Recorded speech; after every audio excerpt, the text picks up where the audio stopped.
Hello everyone, hope you're doing well. Today we're back on the dev server looking at a new ship which is coming to the Italian tree for the next major update.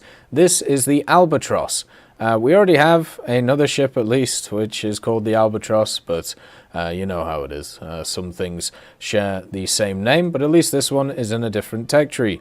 The Italian Albatross is at rank 5, battle rating 3.7, and has access to some interesting guns which will make it a little bit fun to play. Also, when we look at the higher echelons of the Italian coastal fleet, it's got a lot better over the more recent thing, obviously with the Freccia from Operation Summer in 2020, which is a fantastic machine, the Spaviero of course as well, the Gabbiano coming in, giving a little bit more help to the area, and also the Saetta being here with its obviously the missiles that it has, and if you unlock you can do really well with this. The Albatross adds to this little area, giving a little bit more use. So when we have a look at the Albatross, the main weapons it has on it are two single-mounted 76mm, the SMP3 guns.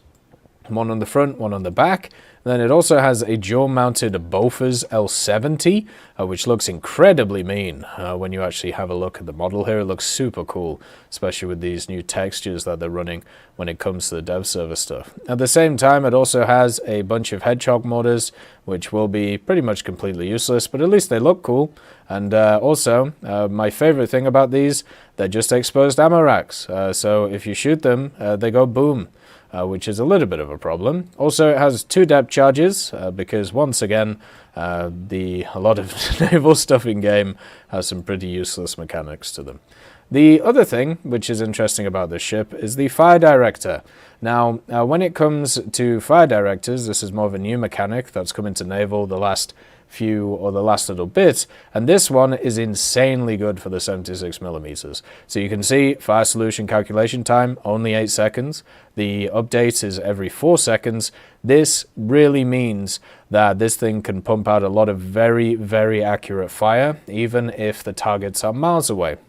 And it's going to need that because the 76mm, even though you can see that the reload rate of them is 8.4 seconds, I believe the way that this works is it kind of has it's kind of like an autoloader thing, and then it has to reload out of this ammunition. We can test it when it comes to the test drive, but generally you're going to want to have a lot of firepower going in to the enemy, and you can do it as quick as possible with this really, really good fire director.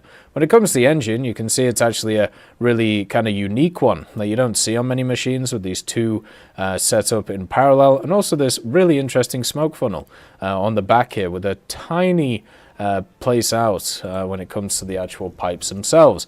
Then of course the Bofors, which will try and keep you alive when it comes to dealing with AA. I doubt it has a VT on it, unfortunately, though.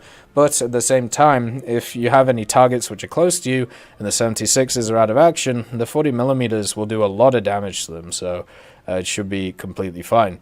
A lot of this ammunition also you won't have to bring because you don't have to bring 1,000 rounds of 76 most of the time.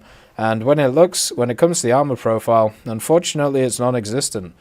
So once you take damage in this thing, or once you get hit in this thing, you're going to get hit.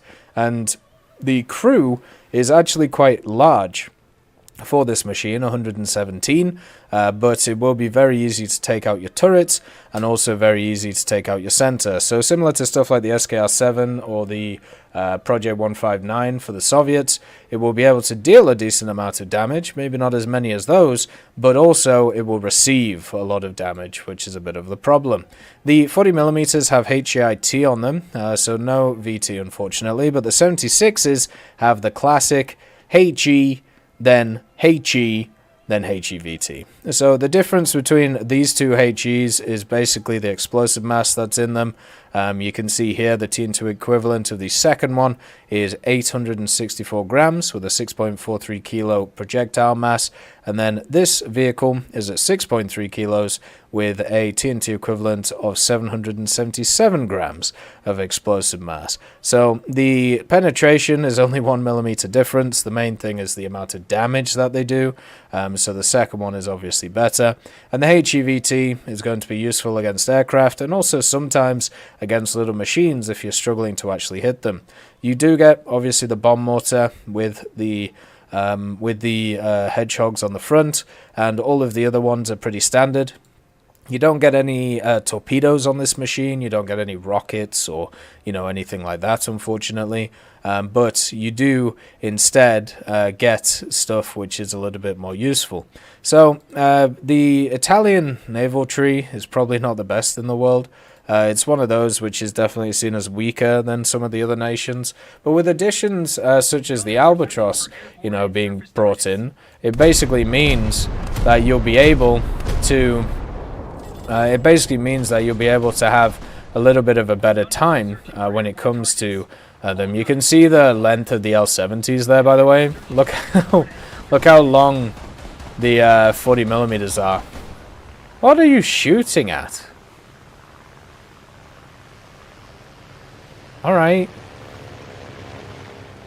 Okay. There you go. Well done. But yeah, you can see that this thing is kind of like a mini PR-159, where it's got the 276s on it, and you can just start smashing the enemy alive when it comes to these smaller ships. So, pretty much, when it comes to this, it has, a clip of 28 on it, and then it has to reload, so it takes 8 seconds to reload 28 rounds, and then you're able to fire off. So you don't have to worry about overheating, you don't have to worry about first stage running out of your, when it comes to your machine. Instead, it is just straight up 28 rounds and then an 8-second reload. This is actually really nice for the machine. Because it means that you can strategically, set up your stuff and you don't have to be worried about running out of rounds in your first stage ammo stowage. The firepower itself, it would have been nice if the firepower was a little bit higher. And what I mean by this is I wish it was at the good old 100mm range, so you could just overpressure or hull break stuff. But the 76 one is the standard one that you see from a lot of Italian vehicles and also a lot of other vehicles that you see from other nations. So it's not really a surprise to see it. But all you have to do, you wait 8 seconds for it to measure the range. Then once that's done, you can get off you can basically get off 28 rounds of very, very accurate fire. So against any coastal machines, you are going to be able to deal with them very efficiently.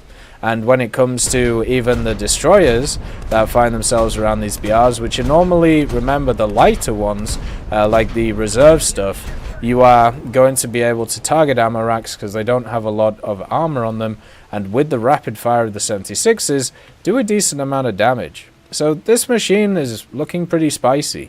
I actually think it'll be a lot easier to use than some of the other ones, like the SKR-7, which is similar to it, because you can stay at the same range as those things, but also at the same time, you don't have to worry about the reload on the guns, and you don't really have to worry about how the whole thing is going to be set up for it, meaning that, if you don't have to keep track of your first stage and how much ammo is in it. It's just there for you. So this is really cool. This is actually looking like a pretty nifty machine. And coming to the Italian tech tree, it definitely needs it, since the Italian tech tree came into the game pretty rough, and still in a lot of people's minds is still rough. So more machines like this will help it in a way that people will be able to at least give it more of a go and play it a little bit better. I'm surprised by this machine in a good way. I hope you all have a wonderful day, and I'll see you next time. I'd just like to thank Merciless Reaper, Jerry Provolt, Mega Dino King, Professor X1718, Orange Tail, Sakoshi Tiger, Teddy, John Ryman, Universe, Eugens Terry, Ambrosius McClellan, Daniel Stanton, Martinez, Moxie, B. Young, and Derek R., Barine, Lafouche, and Samuel Slick for supporting the channel.